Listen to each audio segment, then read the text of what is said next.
সুপ্রভাত সকলকে, কেমন আছো তোমরা? আরও একটা নতুন ব্লগে তোমাদের অনেক অনেক স্বাগত।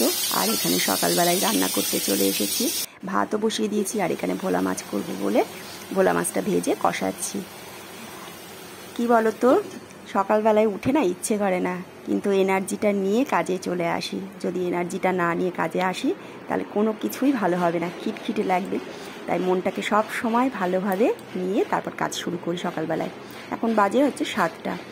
আর ছোটোখাটো জিনিসগুলো যেগুলো আমার, সেগুলো তো করতে, রান্না করতে করতে নিজের প্রতিও তো কেয়ার নিতেই হবে। এরা তো সবসময় প্রয়োজনীয় জিনিস। এখন আমি আমলা জুসটা আর অ্যালোভেরা জুসটা খেয়ে নিচ্ছি থাইরয়েডের ওষুধটা খাওয়ার পরে। আর এদিকে হচ্ছে চিচিঙ্গা ভাজাটাও বসিয়ে দিয়েছি। সকালবেলায় উঠে যেহেতু কাজকর্ম শুরু করি, মনটাকে খুব ভালো করে শান্ত করে ভালোবেসে অন্তর থেকে কাজগুলো করার চেষ্টা করি, তা না হলে কোনো কাজই ভালো হবে না। আর তারপরে এখানে একটু চলে এসেছিলাম ব্যালকনিতে গাছগুলোতে একটু জল দিতে। আজকে চাল ধোয়া জল দিচ্ছিলাম। আমি তো গাছকে খুবই ভালোবাসি, তোমরা জানো। গাছের পরিচর্যা করতেও আমার খুব ভালো লাগে। আর তারপর চলে এসেছিলাম সকালবেলায় টিফিনটা করতে। মেয়েদের আজকে ওটসের চিলা করে দিয়েছিলাম। একটু ওটসটাকে পাউডার করে নিয়ে তারপর একটু আটা তার সাথে দিয়ে মিক্স করে দিয়েছিলাম। আর তার সাথে দিয়েছিলাম টক দই। আর আমার জন্য একটু বসিয়ে দিয়েছিলাম আলুর তরকারি। এইভাবেই সকালটা আমার কাটলো। এখন স্নান করে ঘরে ঢুকলাম। ঘরে এখন পুজো করব। সকাল থেকে অনেক কাজ করতে হয়েছে। আর আবার এখন ছাদে গেছিলাম জামা কাপড়গুলো তুলতে, বৃষ্টি হচ্ছে, তুলে নিয়ে আসলাম। আর এখনও কাজ আছে, একটু বাইরে যেতে হবে একটু দরকারে।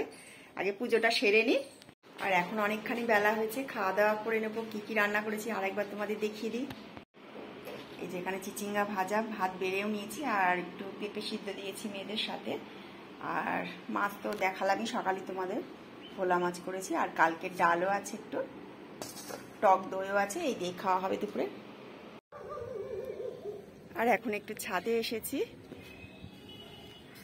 বিকেলবেলাটা ছাদে খুবই ভালো লাগে, কিন্তু আশা হয়ে ওঠে না। প্রতিদিন কাজকর্ম থাকে, বা কোনো দিন হয়তো একটু ঘুমিয়েও পড়লাম, আশা হয় না। তাই আজকে এসছি, একটু ছাদে হাওয়া দিচ্ছি, খুব সুন্দর ভালো লাগছে। আর আকাশটা দেখো,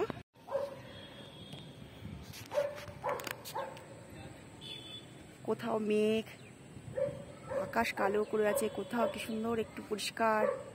এত সুন্দর লাগছে না, খুব ভালো লাগছে।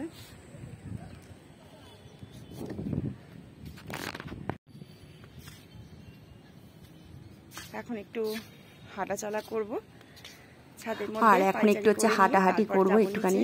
সারাদিন তো ঘর থেকে বেরোনো হয় না, কাজ নিয়েই ব্যস্ত থাকি। তাই যখন এসেছি একটুখানি হাঁটাচলা একটু করে ছাদে পায়চারি টারি করে তারপরে যাব নিচে। তারপর তো নিচে গিয়ে আবার নিচে কাজ আছে। আর এখানে সন্ধ্যাবেলায় একটুখানি ঘুগনি করছি মেয়েদের জন্য, একটু নারকেল কোড়া দিয়ে করছি।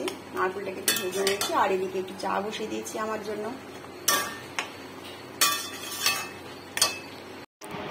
আর আগের দিন আমি রানাঘাটে গেছিলাম মায়ের সঙ্গে দেখা করতে। 3টে বেড কভার কিনেছিলাম, একটা মায়ের আর দুটো আমার। 3টে 3 কালার, একটা সাদার মধ্যে আর একটা ডিপ নীল। তোমরা বলো কেমন হয়েছে বেড কভারগুলো।